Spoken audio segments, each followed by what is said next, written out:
Hello guys, welcome back to my YouTube channel Microsoft Office Learning. In this video, we will learn about how can we use data validation in form of time validation. So stay tuned and watch till the end because I will explain about the input messages, error messages at the end of the video as well.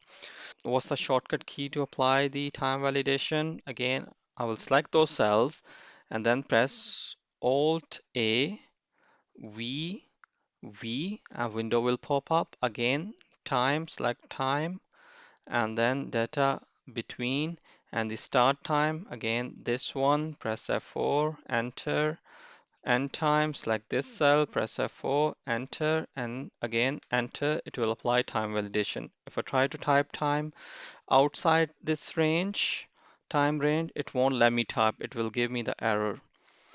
So let's talk about the input messages and the error messages. So what I want, if anyone type on the cells within this column, so that person should see some custom message. So what I will do, I will select those cells, go to data validation. Second one is input message.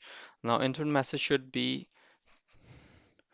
type valid time. You can put the title as well, or you can just mention the input messages, press OK. Anyone who basically click within this column, it will show the message type valid time.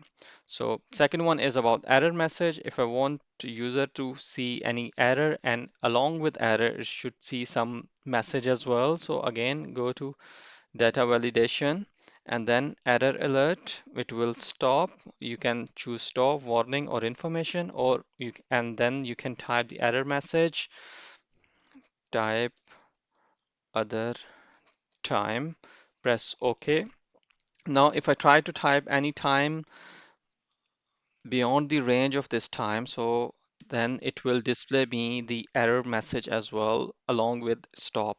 So type other time. So yeah. So this is how you can apply the time validation. Hit the like button if you like this video and make sure to subscribe my channel.